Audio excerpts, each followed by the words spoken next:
Here's your NBC26 update. I'm Nina Sperano.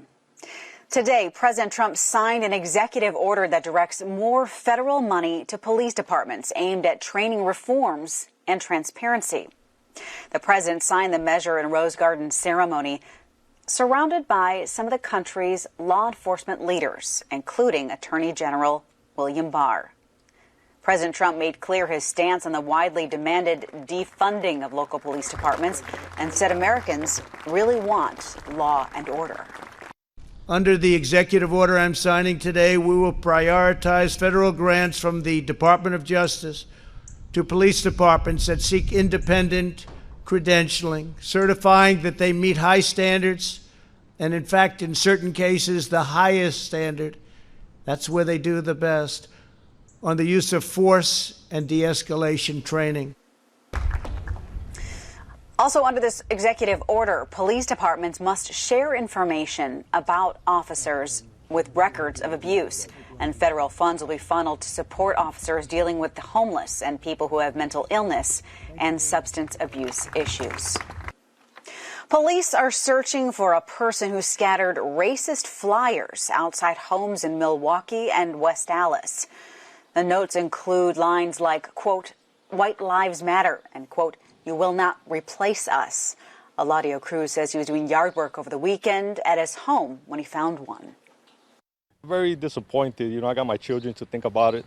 Makes me feel unsafe, that this is going on still in this day and age.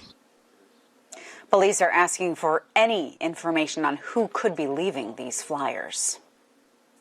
A man who walked from Indiana to Wisconsin to have sex with a 14-year-old girl has been sentenced Monday to 10 years in federal prison. In the fall of last year, authorities say Tommy Lee Jenkins began demanding sexually explicit photographs from who he thought was a 14-year-old girl he met online. Authorities said Jenkins walked 351 miles from Whitestown, Indiana to Neenah, Wisconsin in order to meet up with the girl for sex. The girl was actually a Winnebago County Sheriff's deputy. When Jenkins arrived, he was arrested. Life Fest, one of the country's largest Christian music festivals, has been canceled for 2020. The cancellation of this year's event was announced on the festival's website. Originally postponed to August, organizers said they canceled out of concerns for the spread of the coronavirus.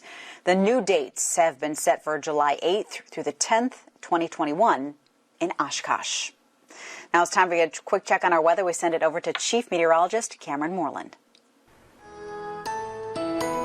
Nina, it is a beautiful day across northeast Wisconsin. It's mostly sunny and warm.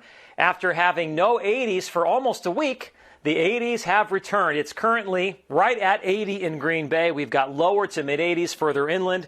When you go farther west, temperatures are in the upper 80s to upper 90s. Some real heat and humidity building to our west, and that is headed our way. Not necessarily temperatures up into the 90s, but we're going to be close to 90, especially on Thursday and Friday. Tomorrow, look for lots of sunshine. Most of us will be in the mid-80s. A few upper 80s are possible. So some very summer-like conditions for the rest of the week. For your latest news, sports, and weather, make sure you download the NBC26 News app. It's free. It's available in the App Store and on Google Play. Just search for WGBA. Have a great day.